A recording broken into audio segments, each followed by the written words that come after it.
네, 반갑습니다. 여러분 핸드아웃 다 받으셨죠? 두 가지가 필요합니다. 강의 안 하고 그리고 이렇게 생긴 조그만 소책자가 있어요. 다 받으셨죠? 네. 소책자는 강의에는 필요하지 않지만 아빠가 엄마가 가정이 어떻게 성경과 구전을 읽을지 여러분들에게 많은 도움을 주고자 해서 만든 것입니다. 네. 그래서 조금 이따가 다시 설명을 드리도록 하겠고요. 잠언 22장 6절을 한번 같이 읽겠습니다. 잠언 22장 6절입니다.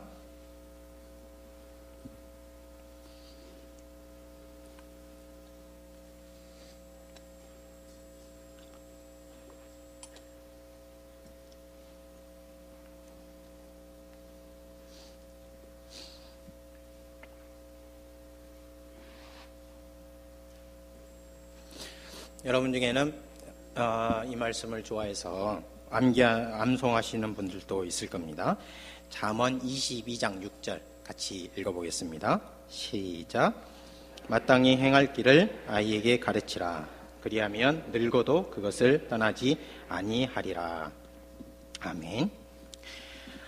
우리는 지난주부터 어떻게 하면 일상에서 하나님의 백성으로 살아갈 수 있을까? 그 질문을 다루고 있습니다. 오늘 본문은 우리에게 마땅히 행할 길을 아이에게 가르치라 그렇게 명령합니다. 그러면 어떤 약속을 줍니까? 마땅히 행할 길을 아이에게 가르치라. 그러면 어떤 약속을 주죠? 어떤 약속을 줍니까? 그리하면 늙어도 어떻게 해요? 그것을 떠나지 않아요. 누가 떠나지 않을까요? 그 아이가 떠나지 않을 것이다. 그렇게 말합니다. 마땅히 행할 길을 아이에게 가르치라. 그리하면 늙어도 그것을 떠나지 아니하리라. 명령과 약속이 있습니다.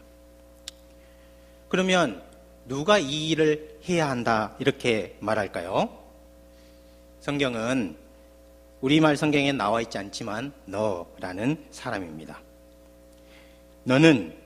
너는 맛보게 하라 이렇게 말하는데 여기서 너라고 말하는 그 주체는 1차적으로 가장을 가리킵니다.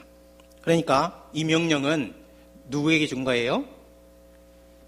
모든 하나님의 언약 백성들, 그 언약 백성들을 구성하고 있는 가장 최소단인 가장에게 준 명령이라 할 수 있습니다. 그러면 이 명령의 대상자, 그러니까 마땅히 가르쳐야 할 바를 아이에게 가르치라고 하면 그 아이는 누굴까요? 1차적으로 자녀들이지만 그 언약 공동체의 최소단인 가정의 모든 사람들을 가리킵니다. 우리 자녀들, 우리 가족을 말하는 것입니다. 하지만 이 말씀은요, 또한 나라라는 집의 가장인 왕에게 준 거예요. 나라라는 집의 가장인 왕.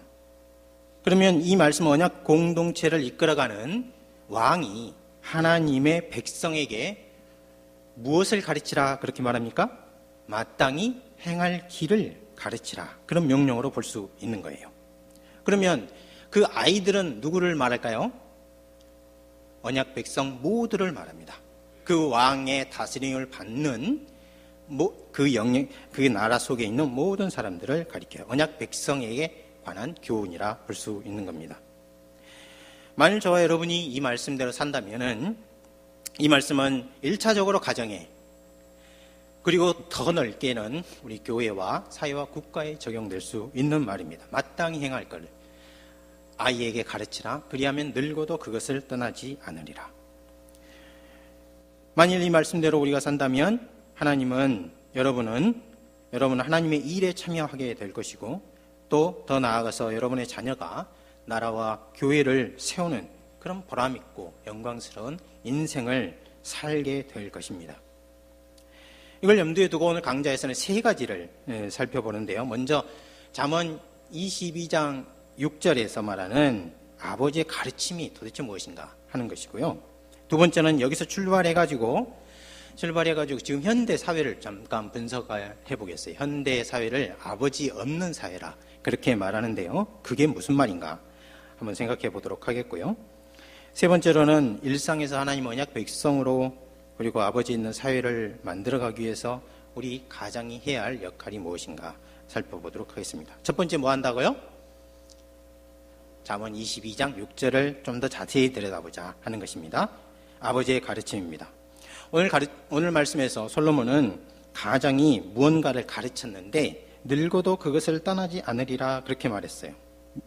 무엇을 가르쳤는지 아직 분명하지는 않지만은 그것을 아이가 늙었을 때도 지킬 것이다 하는 말입니다. 여러분, 우리 함께 같이 생각해 보시죠. 아이가 늙으면 아이의 부모인 저와 여러분, 지금 현재 부모인 여러분들은 이 세상에 있을까요? 없을까요? 10중 8구 아주 희소한 경우를 제외하고는 이 세상에 우리는 없을 겁니다. 그런데 그 아이가 혼자 살아가야 하는데 바르게 살아간다, 하나님의 말씀대로 살아간다, 언약 백성의 정체성을 잃지 않고 살아간다, 그 말인 것이죠. 공자는 논어하기편 11장에서 다음과 같이 말했습니다. 여러분 핸드아웃에 있습니다. 같이 한번 읽어볼까요? 시작. 아버지가 살아 계실 적엔 그분의 뜻을 잘 살펴야 하고 아버지가 돌아가신 다음엔 그분의 행적을 잘 살펴야 한다. 3년을 두고 아버지의 도를 고치지 않는다면 효성스럽다고 할 수 있을 것이다. 이것은요, 유학의 이상을 잘 대변하고 있는 부분입니다. 서양 사람들처럼 이 공자의 말에는 아버지의 길이 옳은지 그른지 먼저 판단해보고 그것이 옳으면 따라야 된다, 이렇게 접근하지 않아요. 왜 그럴까요? 공자의 이 문장의 핵심은 부모, 임금, 그리고 윗사람에 대한 존경입니다.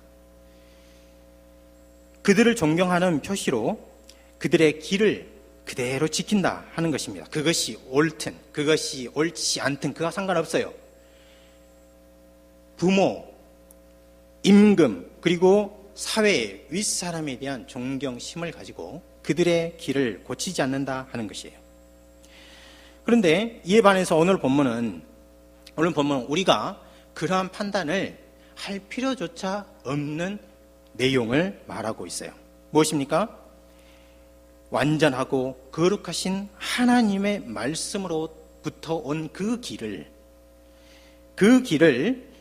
3년이 아니라 아이가 평생토록 고치지 않는다 하는 뜻입니다.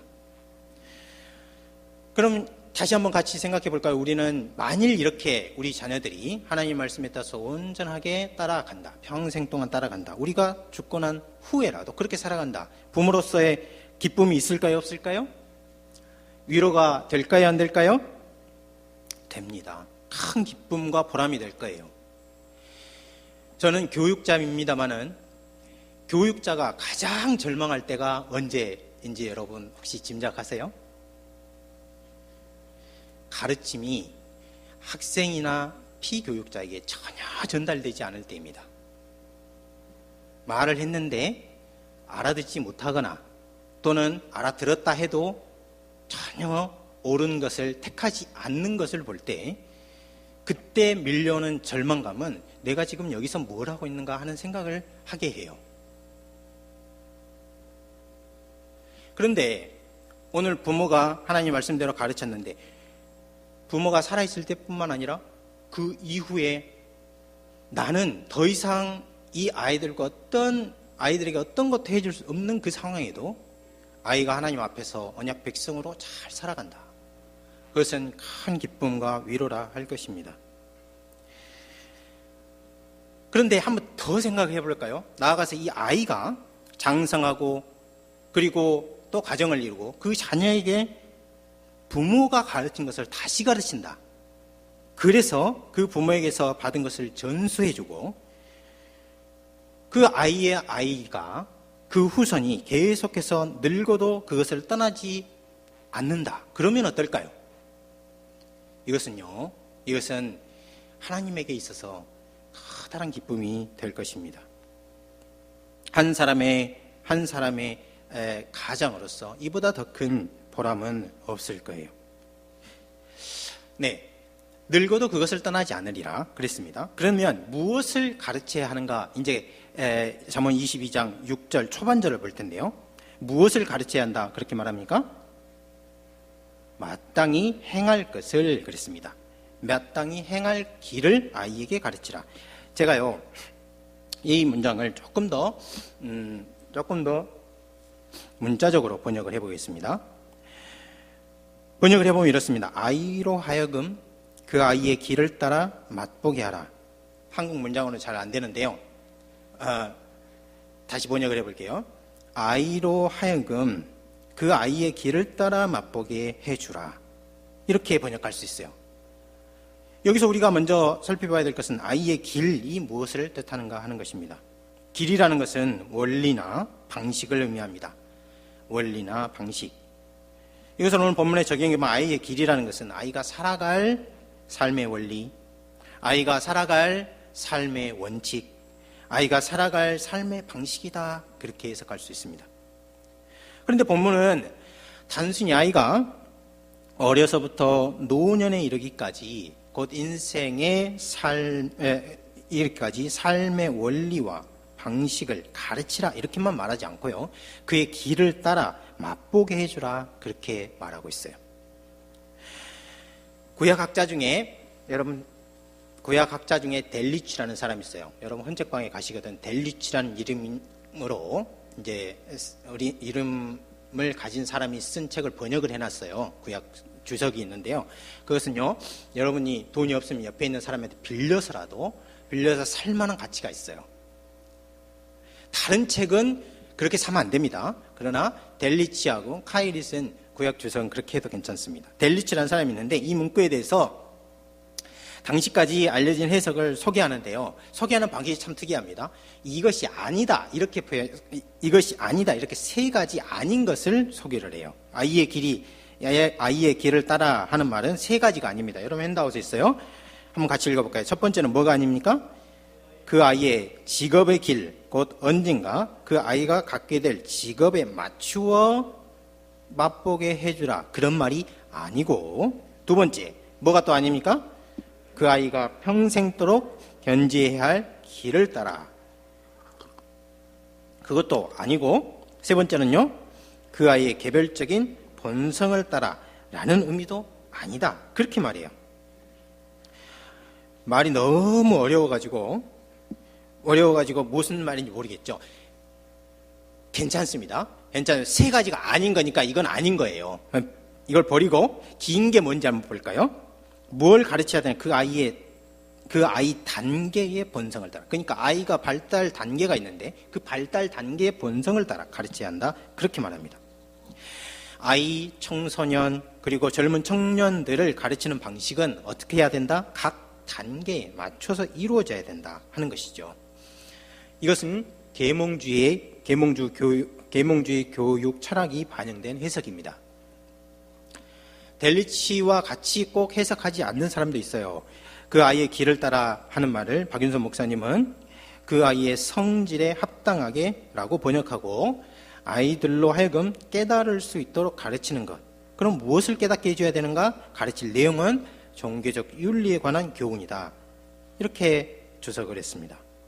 매튜 헨리라는 사람이 있는데요. 아주 유명한 주석가죠. 이 말을 허영의 시기, 죄와 올무로부터 자신을 지킬 수 있도록 훈련해야 한다. 이렇게 해석합니다.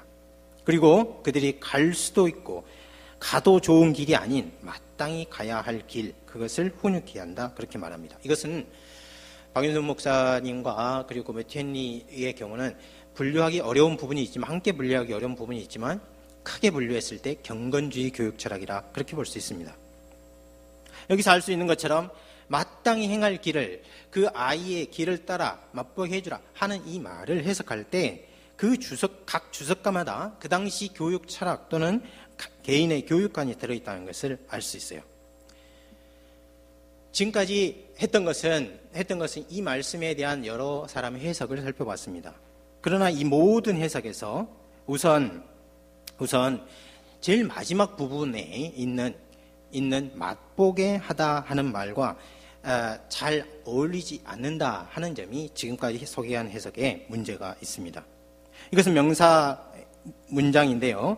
입천장에서 나오는 입천장이라는 글자에서 나온 하나그라는 동사입니다. 이것은 아이에게 여러분들 오늘 아빠에 관한 강의인데 아버님들도 잘 아시죠? 아이가 6개월이 지나면 이유식을 시작하는데 그 이유식 할 때 간을 합니까 안 합니까? 아버님도 모르세요?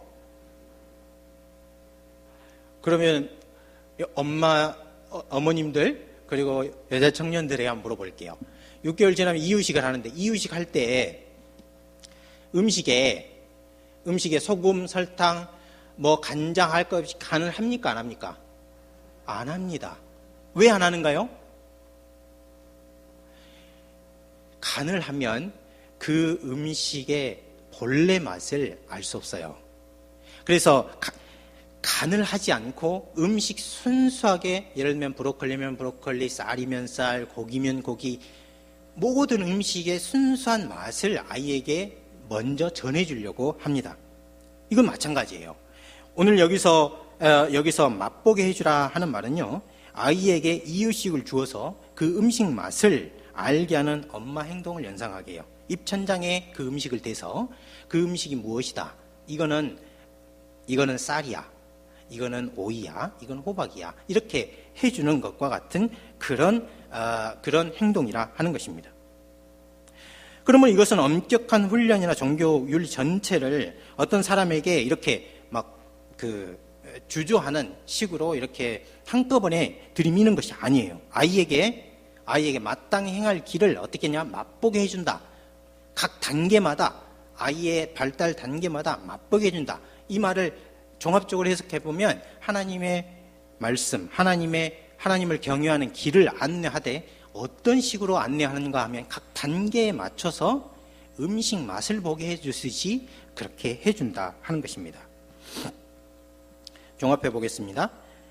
만일 사람이 그 자녀에게 여호와 경외하는 그 길을 아이의 수준에 맞게 안내한다면 그 아이는 청년이 되고 늙어서도 그 길에서 떠나지 않을 것이다 하는 말입니다.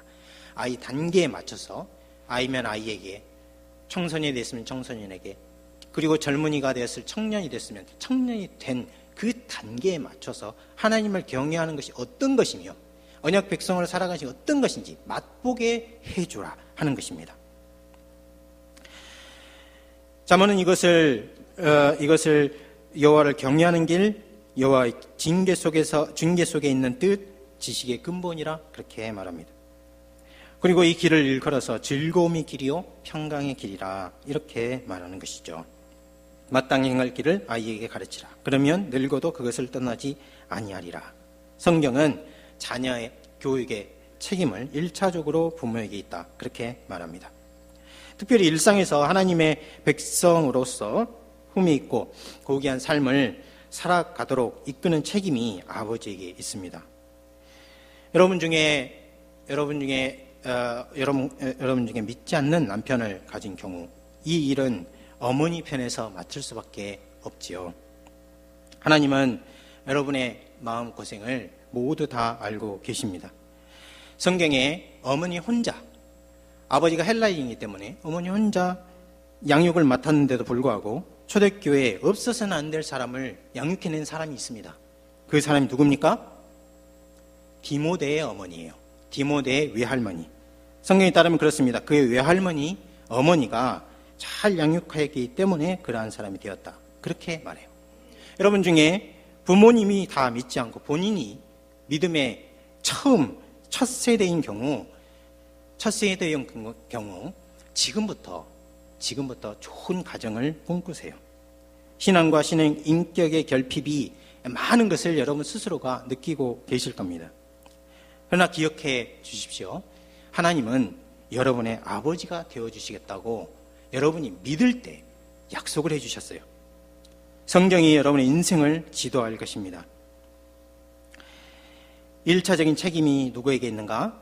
가정에 있고 아버지에게 있고 믿는 어머니에게 있고 그리고 믿음의 세대인 첫 세대인 나에게 있다.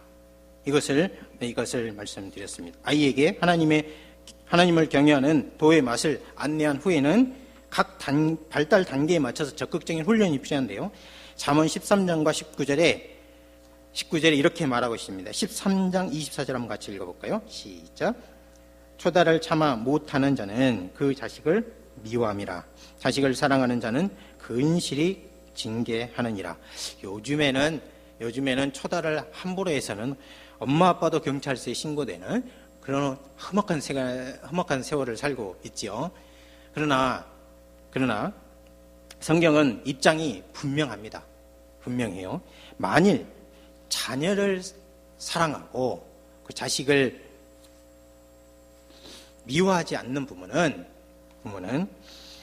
인간이 악하다는 사실을 인정하고 하나님을 섬기고 경외하는 것이 인간 본성으로 자연스럽게 되지 않는 것을 인정하고 자식을 사랑하는 마음으로 근실히 하나님께 이끌어야 한다. 그렇게 말하고 있는 것입니다.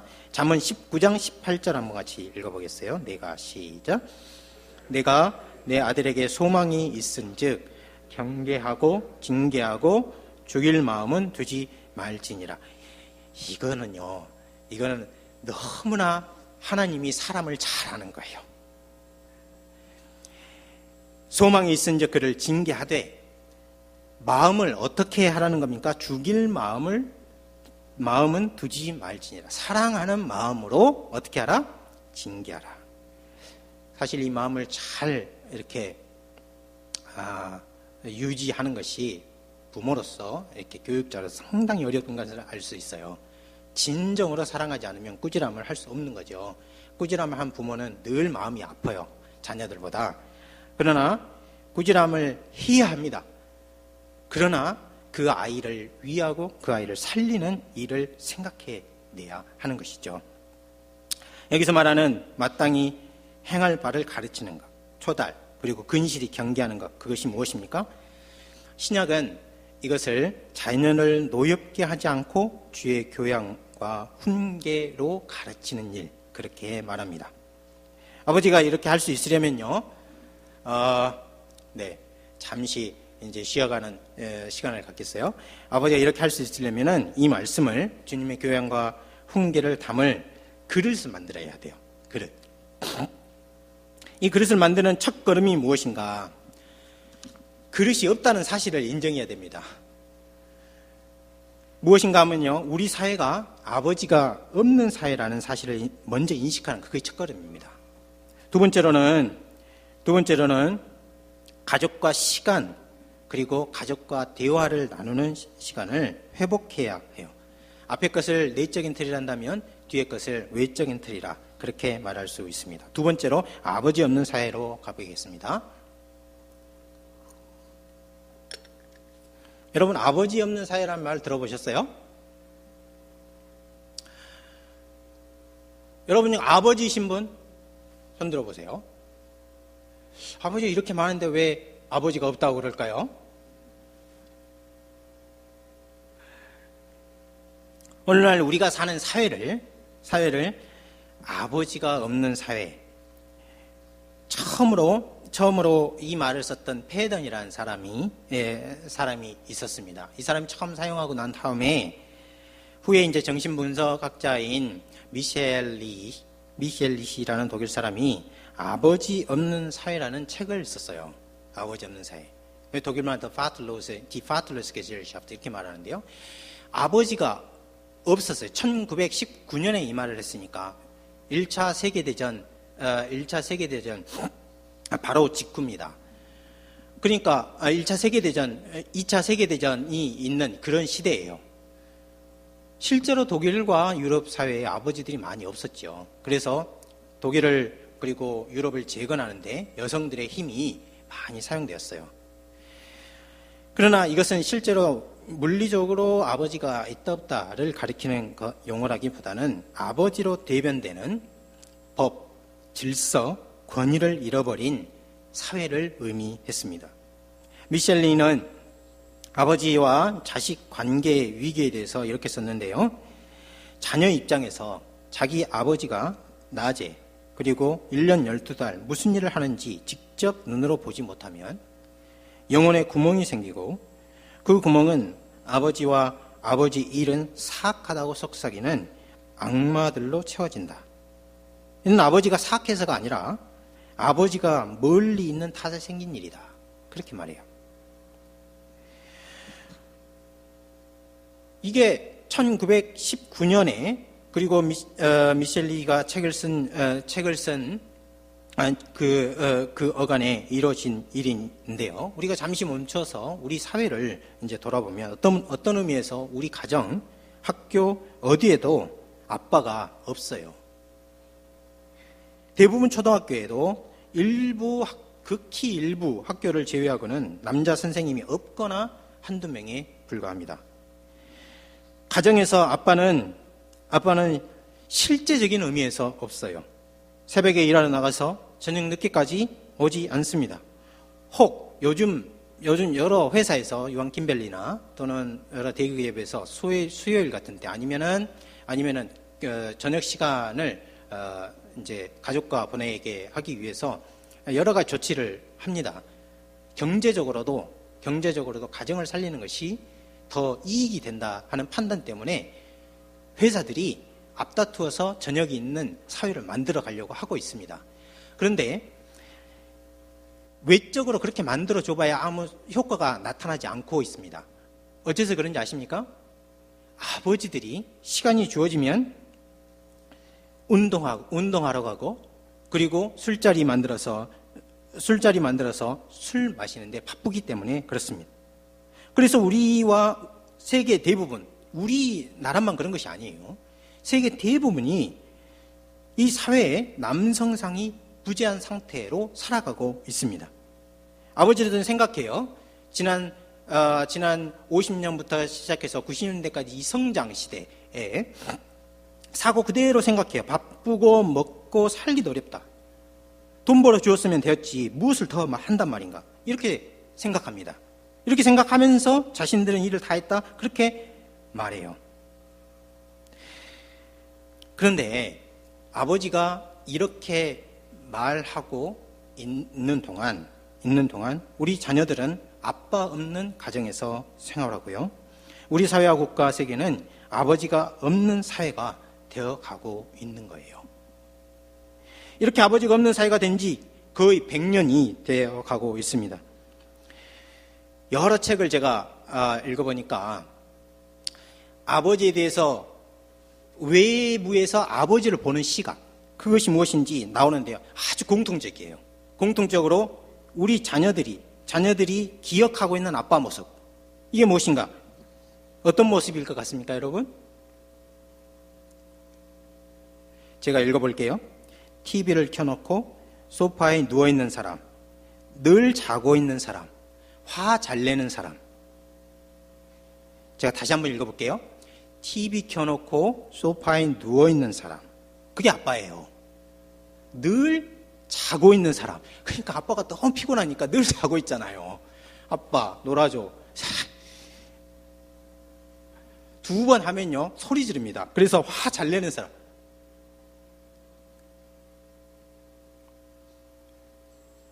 그래서 깨어나죠. 아빠가 깨어나고 또는 운동 가서 갔다 오면요 집에서 자신을 맞아주는 사람이 없어요. 그래서 우리 시대의 아빠들은요 자녀들과 아내가 점점 남이 되고 있는 것을 이상하게 생각하면서 그저 참고 살아가요. 우리는 이것을 심각하게 생각해 보아야 합니다. 자녀들이 그렇게 생각하는 것은 어쩌면 자연스러운 반응인지 모른다 하는 생각을 해봐야 해요.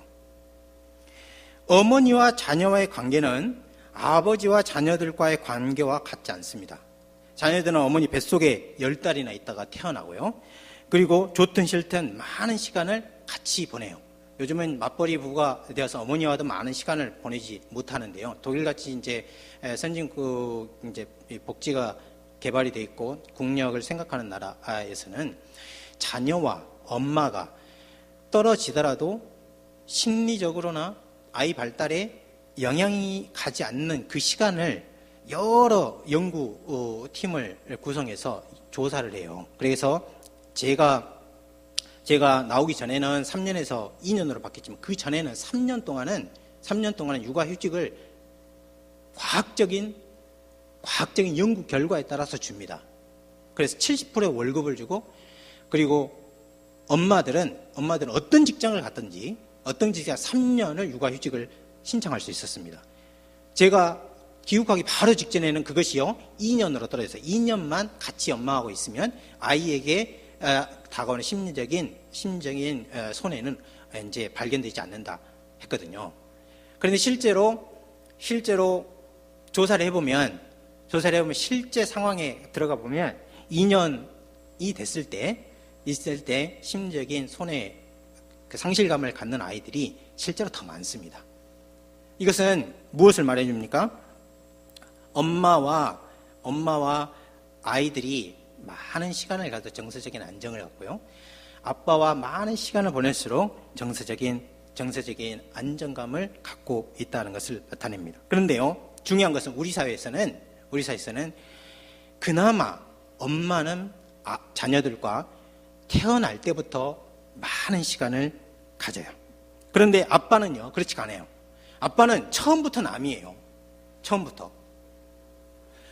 그리고 아버지와 자녀의 관계가 자녀가 심리학적으로 볼 때 본질적으로요, 문화적인 관계라는 것을 이해하는 것이 중요해요. 아버지는 어머니보다 많은 노력이 필요합니다. 많은 노력이. 아이와 자녀들과 가까워지기 위해서는요. 어떻게 투자해야 합니까? 이거를 이효령 선생님은 이렇게 말했어요. 가정은 문명과 문화의 기점이다. 그렇기 때문에 가정은 가정이라는 문명과 문화의 기점을 세우는 데 투자해야 한다. 만일 그렇게 하지 않으면 어떻게 되는가? 아버지의 지위가 붕괴되면서 연이어오는 문명의 대붕괴를 마주할 수밖에 없다. 제가 이거를 읽었을 때 처음에는 좀 반감이 생겼어요. 아니 무슨 가정을 이야기하면서 아버지가 마치 무슨 문명을 파괴하는 사람처럼 이렇게 묘사를 해놔서 너무 심하지 않은가 그렇게 생각을 했는데, 곰곰이 생각해보면 이효령 선생님이 말하고자 하는 의도는 10분 이해할 수 있습니다. 우리는 이미 이 문명의 대붕괴의 징후를 감지하는 수준을 넘어서 그 속에 들어와 살고 있습니다. 어때서 그렇습니까? 오늘날은 딸을 영웅이 없는 시대예요. 가정에도 학교에도 역할 모델이 없는 시대예요. 거의 매일같이 보도되는 끔찍한 폭력, 범죄, 이런 것들이 만연한 시대에 살고 있어. 어느 누구도 이렇게 살아서는 나쁜 삶이야, 아니면 이렇게 살아서는 옳지 않은 방향이, 이렇게 말해줄 수 있는 권위 있는 사람이 없는 겁니다. 예전에 사회적인 압박으로 사회적인 울타리가 강했기 때문에 이런 범죄가 없진 않았지만 지금보다는 훨씬 빈도수가 작았어요. 이것이 우리가 살아가고 있는 아버지 없는 사회인 거예요. 유학에서는 말합니다. 엄부자모라. 엄부자모는 아버지는 엄하고 어머니는 자유롭다 하는 뜻입니다. 이렇게 해서 가정에서 아버지의 역할을, 어머니의 역할을, 다시 말하면 남자와 여자의 역할을 생각해서 가정을 세워나갔습니다. 실제로 엄격함이라는 가치가 우리 시대에는 뒤떨어진 감이 없지 않아 있지만은 우리 옛 조상들이 남자의 역할을 인식하고 있었다는 사실이 중요해요. 이것이 아버지 있는 사회를 만드는 첫걸음입니다. 오늘날 아버지들은 아이들을 부양하고 그리고 가족을 부양하기만 하면 아이들이 잘 자랄 것이다. 사교육 받고 대학 진학하고 훌륭한 인생을 살 것이다. 그렇게 생각합니다. 그런데 이것은 많은 경우에 맞지 않는다는 사실이 드러나고 있어요. 요즘 청년들은 어떻게 느낍니까? 대학에 들어갔는데 무엇을 해야 할지 내 도대체 모르겠다. 이렇게 생각하는 사람들이 대부분이고요. 대학을 졸업을 했는데도 어떤 것도 나에게 지금 갖추어져 있지 않다. 스펙이 아무리 되어도 소용이 없어요. 사회에서 자신이 갖추어졌다. 그렇게 생각하는 사람이 없는 겁니다. 그러면 왜 대학생들은 할 일을 자기가 무엇을 해야 되는지 모르겠고 대학을 졸업했는데도 갖추어지지 않다고 생각할까요? 이렇게 질문하면 꼭 대답이 없어요.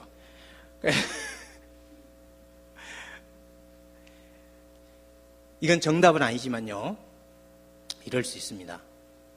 대학생들이 남들이 해야 한다고 말하는 것만 준비한 거예요. 남들이 해야 한다고. 자기 인생이 나는 어떤 인생이고 하나님께서 나를 지으셨을 때, 나를 창조하셨을 때, 이 역사의 이 순간에 보내셨을 때 도대체 나를 왜 지으셨을까? 왜 이 지식에 보내셨을까? 하는 근본적인 질문에 대해서 답을 갖고 있지 못하기 때문에 그렇습니다. 내 인생이 어떤 인생이고 얼마나 고귀한 인생인가를 인식하고 있지 못하기 때문에 그런 겁니다. 나이가 20살이든 30이든 다 같이 청소년으로 취급해야 할 그런 상황이 나와 있는 거예요.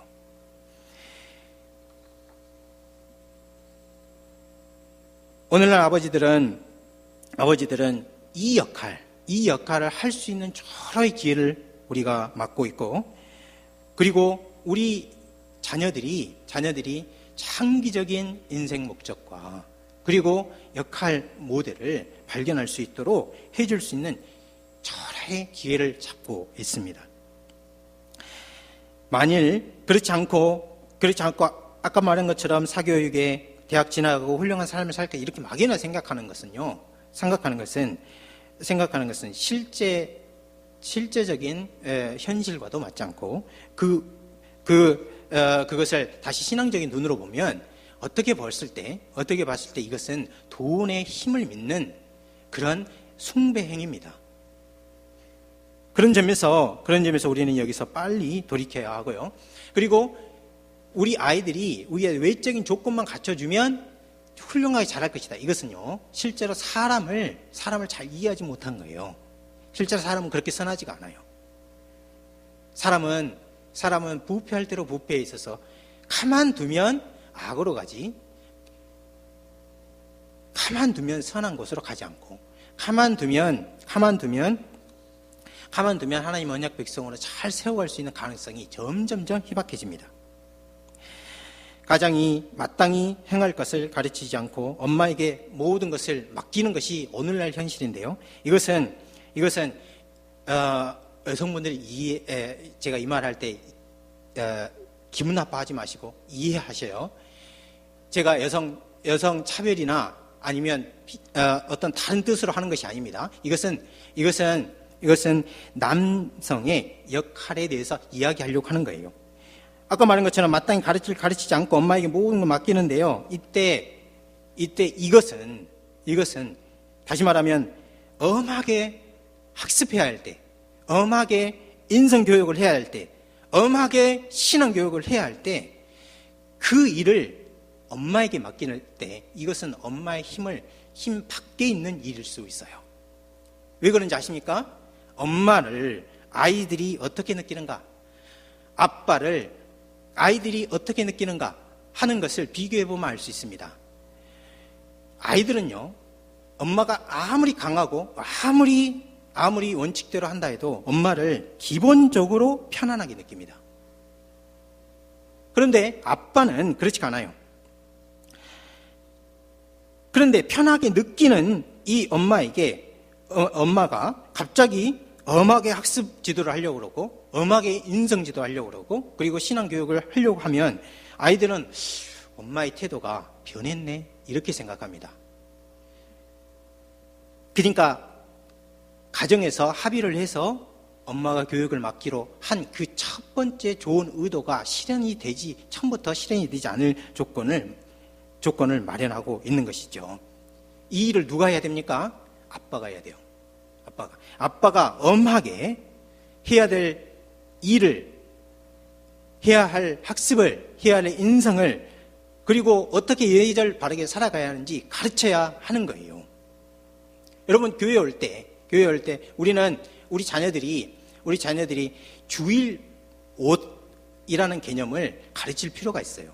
제가 생각할 땐 그렇습니다. 왜냐하면 이곳은 언약 백성이 공식적으로 일주일에 한 번 모여서 하나님 앞에 나아가는 거예요. 예를 들면 여기 오늘 대통령이 온다 이렇게 했을 때 우리들 중에 우리 자녀들이 체육복을 입고 오고 그리고 옷을 아무렇게나 입고 와도 상관없다 이렇게 생각하는 사람은 아무도 없을 겁니다. 그러나 하나님 앞에 나와서 예배를 드리는데 주일 옷, 헌금, 그리고 하나님께 대해서 내가 가서 해야 될 감사, 이거를 준비하지 않는다. 그거는 교육에 해야 할 문제인 거예요. 토요일 밤이 되면 아빠가 주도해서 헌금 준비했냐, 옷 준비했냐, 그리고 무엇에 대해서 감사해, 일주일 동안 무엇을 했냐, 다 준비해서 와야 해요. 준비해서. 이런 것들은 아빠가 엄하게 원칙을 지켜서 해야 할 필요가 있는 것이라 생각해요. 만일 아버지와 관계, 그리고 아버지에 대한 사랑과 존경이 회복되지 않았는데 자녀들을 양육하려 하면 어떻게 될까요?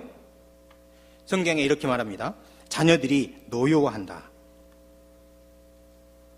에베소서 6장 4절에 이렇게 말합니다. 자녀들이 노여워한다. 보통 노여워한다 하면 하나님이나 아버지나 어른들에게 쓰는 말인데 노여워한다 이렇게 말하니까 번역이 조금 이제 우리 말 어감을 잘 살려서 번역한 것처럼 보이지는 않습니다. 직역해 보면 이렇습니다. 화가 나도록 자극을 받는다 그런 말이에요. 아버지가 그렇게 하려고 하면 아버지에 대한 사랑과 존경이 없는 상황에서 자녀들에게 다가서면 그 다가서는 것 자체가 자극이 돼서 자녀들이 속에서 화가 난다 그런 뜻입니다. 오늘날 실제로 우리 자녀들의 이 분노 지수가 가정에서나 학교에서나 이게 높죠. 왜 그럴까요? 이것이 왜 그런가? 문화적인 관계, 아버지와 자녀의 관계가 문화적인 관계라는 것이 갖고 있는 위험이 노출되기 때문에 그래요. 아버지의 자녀 사랑, 지금 이제 아버지가 사랑과 권위가 회복돼야 되는데 그렇지 못하는 경우를 이제 설명하는 것입니다. 아버지의 자녀 사랑은 웬만한 성찰이 없는 경우에는 모두 다 저를 보세요. 다 자기 사랑입니다. 무슨 사랑이요? 자기 사랑. 여러분 이 말 들으면 되게 이제 희생적인 아빠로 자부하는 분들은 이해를 잘 못하실 거예요. 제가 말씀드릴게요. 남성은 근본적으로 목표 지향적이에요. 그렇기 때문에 자기의 꿈과 이상이 자녀 안에서 실현이 되고 이루어지면 그 자녀를 볼 때 내가 자녀를 사랑한다 그렇게 생각합니다. 그런데요, 그 반대가 되잖아요. 자기 꿈과 그리고 이상이 실현되지 않아요. 그러면은 자녀를 사랑하지 않는다, 사랑하지 못하겠다 그렇게 생각하는 것을 넘어서 자기를 실패자로 느낍니다. 그게 남성들이 갖고 있는 근본적인 성향이에요. 그래서 스스로에게 있는 불만이 가만히 있어도 보이지 않는 전기가 흐르듯이 보이지 않는 전파가 전해듯이 그렇게 자녀에게 전해져요. 그래서 자녀들이 노여워하는 것입니다.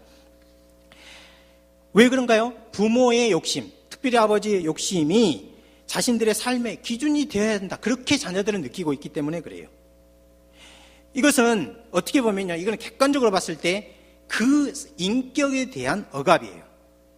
모든 인간은 이렇게 인격이 억압당하는 상황에서는 견뎌내지 못합니다. 그러나 반대로 자녀들이 우리 아버지의 말과 가르침은 진심으로 나를 사랑하는 것에서 나오는 것이다 하는 확신만 있으면요, 자녀들은 달라집니다. 그 전에 아무리 쉬운 것을 시켜도 화를 냈던 자녀들이 아무리 어렵고 실현하기 어려운 것을 요구한다 하더라도 이 것만 확보되면, 다시 말하면 아버지가 하는 말과 가르침이 나를 사랑해서 나오는 것이다 하는 확신만 든다면 자녀들은 달라져요. 부모의 생각을 강요하거나 자신의 독특함을 인정해주지 않으면 마음에서 계속해서 분노가 쌓여갑니다. 그런데요, 중요한 건 이거예요. 부모가 그걸 모른다는 것이 문제입니다. 몰라요. 어렸을 때는 아이들이 참습니다. 그리고 그러나 키가 커가고 세상을 독립적으로 보는 안목이 생기고, 그리고 나 아닌 것을 객관적으로 분리해서 생각할 때가 이르면요, 마치 속에서 개구리가 튀어나오듯이 반항하기 마련이에요. 그렇기 때문에 자녀를 나와 독립된 인격으로 인정하고 그 인격의 발달 단계에 따라서 대우해 주는 것이 아주 필요한 것입니다. 이것은 다른 말로 표현하면 나이에 맞게 대우한다 하는 것을 나타내요. 이렇게 하기 위해서는 어떻게 해야 될까요? 부모가요, 성장해야 돼요. 부모가 계속해서 성장해야 돼요. 아이가 아이일 때는 아이에 맞춰서 대우할 줄 알고, 청소년이 되면 청소년에 맞게, 청년과 청년이 됐을 때는 그에 맞게 부모도 성장을 해야 돼요. 그래야 아이들과 대화를 나눌 수가 있습니다. 어떻게 성장할 수 있을까요? 우리의 대답은 이번 4주 동안 강의 딱 하나뿐이었습니다. 성경과 고전뿐이에요. 그러나 여러분, 아무리 인격적으로 대한다 해도 거기에는 한계가 있습니다. 바울은 주의 교양과 훈계로, 그래서 가르치라고, 양육하라고 말해요. 주님의 훈련과 가르침을 의미하는 것입니다. 주님이라면 어떻게 가르쳤을까?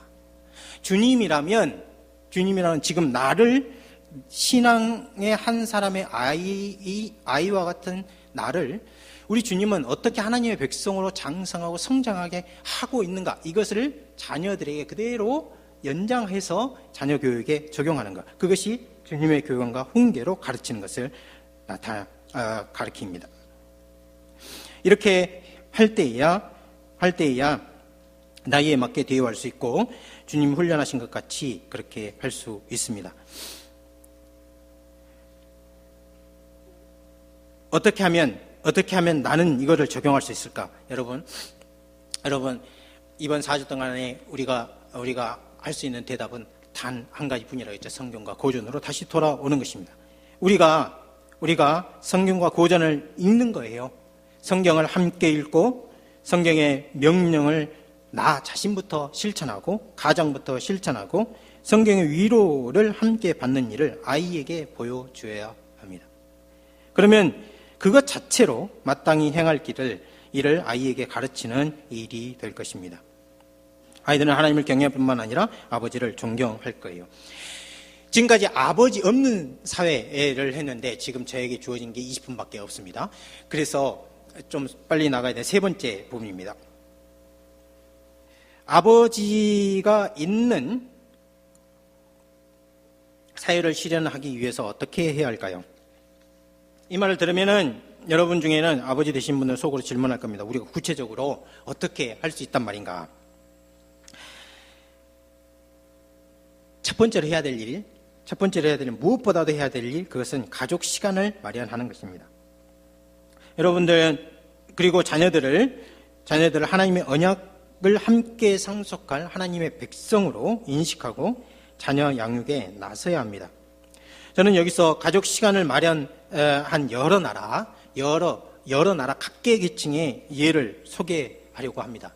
국가 원수부터 농부에 이르기까지 가족 시간을 마련했던 사람들은 수없이 많이 있어요. 제가 이렇게 하는 이유가 무엇입니까? 나는 시간 마련 못합니다. 이렇게 버티려고 하는 분들이 있기 때문에 그래요. 국가 원수, 화란의 수상, 그리고 미국의 대통령 한 분을 이제 대표적으로 소개할 텐데요. 네덜란드 1901년부터 1905년까지 화란의 수상을 지낸 아브라함 카이퍼라는 분이 있습니다. 신학자였고요. 그리고 정치가였습니다. 뛰어난 문필가이기도 했습니다.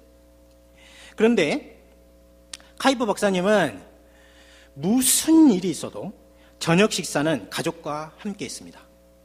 무슨 일이 있어도 가족과 함께 했어요. 저녁 시간이 언제냐면 5시 반에서 6시 30분이에요. 여러분 화란을 이해할 필요가 있는데, 화란은요 겨울 되면은 3시 반 되면 캄캄해져요. 5시 반이니까 우리나라 5시 반 저녁도 되기 전이라 이렇게 생각하시는데 그건 아니에요. 공무를 다 마치고 온 시간이라고 볼 수 있어요. 여름이 되면은요 이게 상황이 바뀌어가지고 11시 때도 해가 안 떨어집니다. 그러니까 이 시간은 아주 적절한 시간이라고 볼 수 있습니다. 아무리 바빠도 카이퍼 박사님은 언제나 가족과 함께 저녁 식사를 했어요.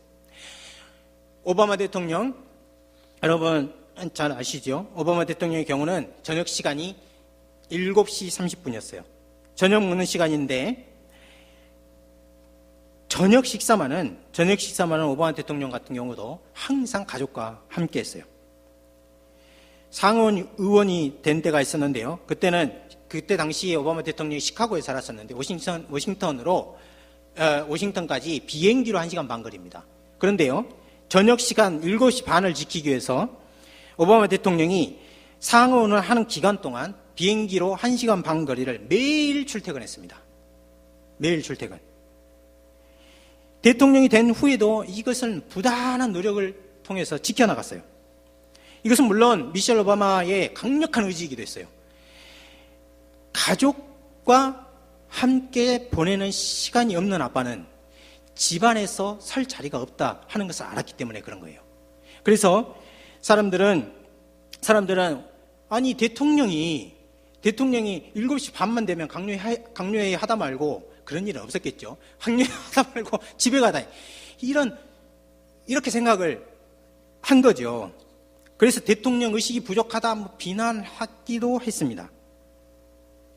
하지만요, 오바마 대통령은 굽히지 않고 끝까지 이 일을 지켰어요. 이 사람들은 우리에게 너무 멀어요. 그럼 이건 어떻습니까? 그룹 대표와 고위 관료들 몇 분을 소개하겠습니다. KTF 조영주 사장인데요. 이분은 아무리 바빠도 일요일 오전은 반드시 가족과 함께 식사를 했다고 그래요. 매일 한 것이 아니에요. 매일 한 것은 아니지만 일요일 오전만큼은 가족과 함께 식사를 했어요. 또 중요한 게 있어요. 이 아빠들 배울 만한 겁니다. 퇴근을 하고 난 다음에는요, 엄마들도 배워야 될 점이 있어요. 퇴근을 하는데 그게 7시든 그게 9시든 그게 새벽 1시든 상관없어요. 퇴근한 후에 언제든지 부인과 1시간 대화를 하고 나서 집에서 일을 하거나 다른 일을 했어요. 대화.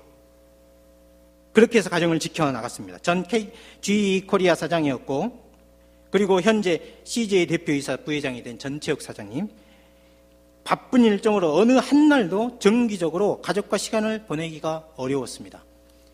앞에는 대통령들도 매일 저녁을 같이 했는데 우리나라 사람이 아니에요. 우리나라 사람 일주일에 한 번 같이 식사를 하고 그리고 매일 아내와 대화를 한다. 그런데 그렇게 할 수 없는 사람도 있는 거예요. 그런데요, 이채옥 선생님은 딸이 3명이 있는데요, 해외 출장이 늘 잦죠. 사장이니까 늘 잦고 그래서 가족과 시간을 못 보냅니다. 그런데요, 이채국 사장은 가는 곳마다 너무 바빠서 가족들과 전화할 시간도 없을 경우에는 가는 곳마다 그림 엽서를 챙겨가지고 세 딸에게 안부를 묻는 엽서를 보냈어요. 그럼 너무 바쁘면 어떻게 될까요? 진짜 뭘 쓸 시간이 없어요. 그럴 때는요, 엽서에다가 크게 물음표 하나 찍어서 보냈어요. 그게 무슨 말이겠습니까? 이건 너무나 감동적인 편지예요. 아빠가 너무 바쁘다. 아빠는 너희들을 생각하고, 그래도 아빠는 너희들을 생각하고 있고 걱정하고 있다. 힘내거라. 물음표였어요. 이 세 딸은 실제로 이채욱 사장을 진심으로 존경한다, 그렇게 말합니다. 우리보다 한 시대 앞선 사람들을 한번 소개할까요? 이분들은 연세가 많이 드신 분들이죠. 근데 그보다 더 앞선 분, 지금 이제 우리 시대하고는 좀 시간을 달리하는 분, 고광님, 전혜성 선생님 부부를 소개하겠습니다. 고광님 선생님은요, 주미 특명정권공사를 지낸 분이에요. 그러니까 이승만 정권 때 20년 정권 때 미국에 공사로 가신 분인데요. 하버드 로스쿨에서 국제법을 전공한 한국인 최초의 사람입니다. 선생님에게 4남 2녀, 그러니까 자녀가 몇이에요? 6입니다. 6명이 태어났는데 6명의 자녀 모두를요, 세계적인 지도자로 키워냈어요. 고경신 박사님, 중앙대 명예교수고요. 고경주 박사님 둘째, 미국 보건복지부 차관보를 지냈습니다. 고동주 박사 매사추세츠 의대 교수고요. 고경은 박사님 예일대 법대 교수, 고흥주 박사님은 오바마 정부 법률 고문으로 있다가 2013년 예일대학으로 다시 복귀했고요. 고정주 박사 제일 막내 일러스트레이터로 활동하고 있어요. 고학년 선생님은 무슨 일이 있어도 아침 식사를, 전에는 다 저녁 식사였는데 이제 아침 식사를 같이 하는데요. 시간이 6시 30분이에요. 6시 30분. 아이들이 늦게 잔 날도 예외가 없고 1989년에 작고하실 때까지 변함없는 원칙으로 이 가정에서 이것을 지켜나갔습니다. 함께 식사를 하면서 대화를 나누고 그날 뉴스를 함께 공유했다고 합니다. 그런데 위기가 찾아왔어요. 어떤 위기가 찾아왔을까요? 고 박사님이 집에서 기차로 6시간 떨어진 곳에 매일 강의를 나가야 했어요. 집에서 기차로 6시간이에요. 그러니까 강의 시간에 맞춰 가려면은 새벽 3시 45분이 되면은 출발해야 합니다. 어떻게 됐을까요? 아침 식사 시간을 2시 45분으로 옮겼습니다. 아이들은 몇 시에 일어나야 됐을까요? 2시에 일어나야 됐어요. 2시에. 처음에는 한번 생각해보세요. 6 자녀가 2시에 일어나, 2시에. 처음에는 잠도 덜 깨서 밥도 제대로 못 먹던 아이들이 일어나서 식사하고 아빠, 엄마와 대화를 나누고 자기 일을 하기 시작했어요. 6 자녀들이 후에 이렇게 고백합니다. 아침 일찍 일어나서 남들보다 하루를 길고 부지런하게 살 수 있었다. 이것이 우리에게 좋은 추억이 되었다. 그렇게 말해요. 제가 생각해 보니까요, 3시 45분 밥 먹고 그럼 한 4시 아닙니까? 그때부터 공부하면 매일요 매일 공부 시간이 4시간을 확보돼요. 4시간. 그니 잘하겠습니까? 못하겠습니까? 새벽 기도를 시키지 말고 새벽 식사를 하자. 아니면 새벽 기도 전에 일어나서 여러분에게 지금까지 국가 원수를 어떻게 했는지, 가족 시간을 마련하기 위해서 어떻게 했는지, 그 다음에 그룹 대표들 그리고 고위 관료가 된 분들이 어떻게 했는지 살펴봅니다. 우리와 좀 더 가까운 사람들 한번 찾아볼까요? 공무원, 교사, 회사원입니다. 경찰서 형사과에 근무하는 성지한 씨, 한가족 다섯 생각이라는 책을 썼어요. 한가족 다섯 생각. 어느 날 치킨을 시켰는데 아이들이 아빠 계산해, 그리고 먹어보란 말도 없이 자기들끼리 먹다라는 거예요. 여러분 그런 일 많죠? 여러분 집에도. 성지한 씨는 그제야 아이들이 나를 어떻게 생각하는구나, 내가 집에서 어떤 존재인지 깨달았다고 그래요. 어떤 존재입니까? 아빠는 현금 자판기, 누르면 나오는, 동전 나오라 그러면 동전 나오고요, 그 다음에 치킨값 나오라 하면 치킨값 나오라, 그런 존재였다 하는 거예요. 그때부터 아이들에게 다가가려고 노력했다고 합니다. 두 번째요. 한때 서울에서 도덕교사를 하다가 몇 년 전에 2015년에 합천 항매산 기슭에 농사를 지면서 하는 서정홍 씨. 가족회의를 하는 가장으로 꽤 알려졌습니다. 시인이기도 하기 때문에 알려졌습니다. 그런데 농사를 지으면서 서정홍 씨가 하는 것은요, 다른 것이 아니에요. 이분에게는 두 아들이 있는데 초등학교 때부터 대학생이 된 후까지 가족회의를 하는 거예요. 가족 시간을 마련한 거죠. 어떻게 하는가?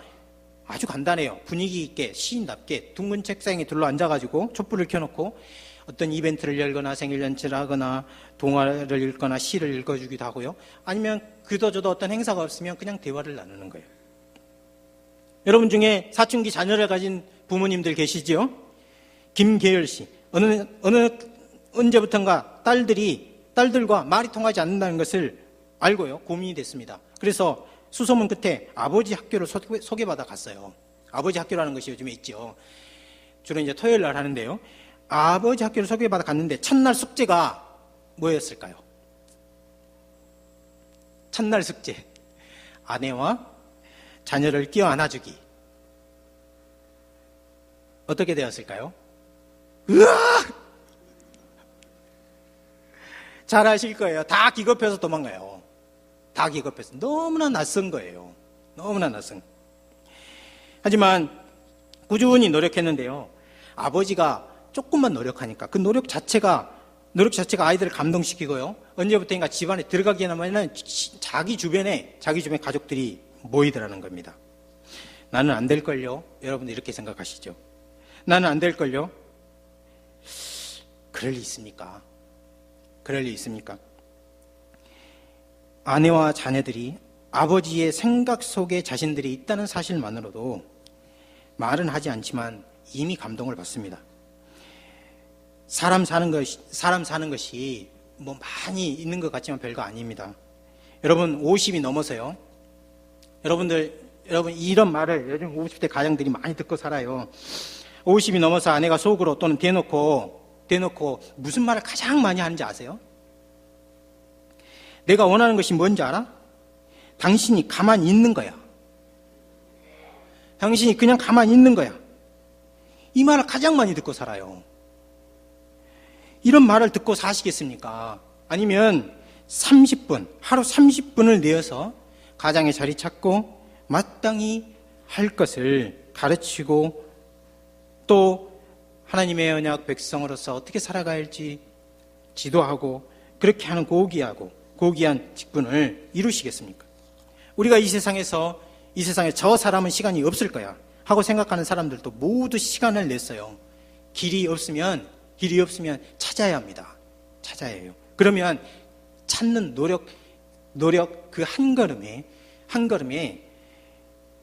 하나님도 여러분의 가족도 여러분이 생각하는 것보다 훨씬 많은 것으로 보상을 해줄 것입니다. 가족 시간을 마련해야 하고요. 두 번째로 해야 될 것은 가족 시간을 마련하면 무엇을 하는가? 대화와 학습 지도를 합니다. 가족 시간을 마련해서 무엇을 하는 것인가? 다른 거 없습니다. 대화를 해야 합니다. 대화를 회복해야 해요. 대화만 하면 다 됩니까?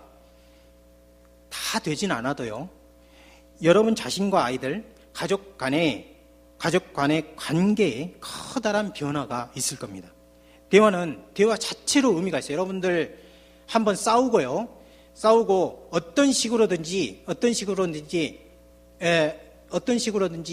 대화의 물꼬를 트기만 하면 그때부터 어떤 대화라도요 그 냉랭 있던 관계를 풀어나가는 열쇠가 된다는 걸 여러분들이 경험을 하셨을 거예요. 대화는 대화 자체로 의미가 있어요. 인간은 언어적인 존재이고 대화를 통해서 세계를 만들어가기 때문에 그렇습니다. 하나님의 언약 백성에게 마땅히 행할 바를 가르치라. 주의 계명과 훈계로 가르치라. 이건 거창한 명령 같지만은요. 아빠가 성경과 고전을 읽고 내가 하나님의 말씀과 고전의 가치를 생각하는 게 무엇이다. 그것을 딱 아이들이 그리고 가족이 느끼는 순간 가장의 말은 새로운 세계를 만들어 나갈 것입니다. 가족 시간을 마련해서 대화하고 그리고 인생의 여러 여정에 깊이 관여했던 사람들이 여럿이 있는데요. 제가 다 할 수는 없고요. 거기 케네디가 있고 그 다음에 이해명 교수와 이제 세 번째 맨빌 파인만을 소개했는데요. 두 번째 분만 하겠습니다. 이해명 교수인데요. 현대에 여기 이 책의 저자입니다. 이제는 아버지가 나서야 한다. 2001년에 이 책을 썼는데요. 이해명 교수는 아침 식사 전 30분을 아이에게 직접 투자했어요. 물론 이제 교수이기 때문에 그렇게 할 수 있었을 것입니다. 그러나요, 교수라고 다 할 수 있는 건 아니에요. 아이를 가르치는 건 여러분들이 경험해 보셔서 아시겠지만 이게 상당히 에너지가 들어가는 일입니다. 초기에는요. 그런데 이해명 교수는 아침 식사 30분을 마련해서 아이에게 직접 영어 그리고 동양 고전들을 가르치고 아이를 훌륭하게 키워냈습니다. 이 아이는 사춘기가 됐을 때 대화가 끊어지지 않았고요. 그리고 인생의 고민을 깊이 하는 고등학교 때 이미 자기가 무엇을 해야 될지 알고, 대학교에 가서도 내가 지금 여기서 공부할 것인지 아니면 미국에 경험을 쌓을 것인지 자기 스스로 다 계획을 세워서 앞으로 나아갈 수 있었어요. 앞으로 어떻게 될지는 아직 나타나지 않았지만 적어도 배울 점이 많이 있습니다. 이제는 아버지, 이 책도요, 여러분 읽어보세요. 굉장히 재밌습니다.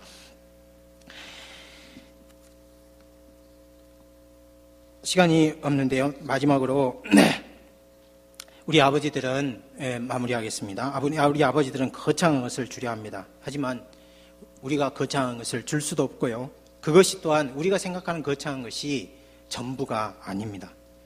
가장 소중한 것은 가족과 자녀와 가장의 책임의식을 가지고 투자하는 하루 30분입니다.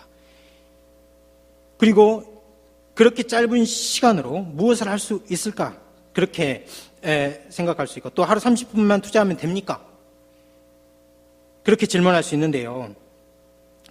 하루 30분 갖고 무엇을 할 수 있겠어요? 다 할 수 없습니다. 그러나요, 중요한 것은 이것이 시작입니다. 훗날 아버지의 30분, 1시간이 다른 사람의 30분, 1시간과 같지 않다는 것을 아이들이 금방 알게 됩니다. 금방 알게 돼요. 자녀들이 결혼하고 사회생활을 하게 되면은 아빠가 이 30분 마련하기 위해서 얼마나 큰 희생을 했는지에 대해서 알게 돼요. 자기가 해서 안 될 때 눈물이 끊이지 않고요.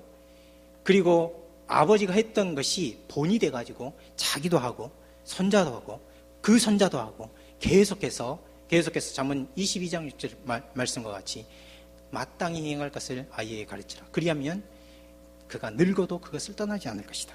그 말이 대를 이어서 실현이 되는 언약 백성의 언약이 전수되는 그런 일이 분명히 있을 것입니다.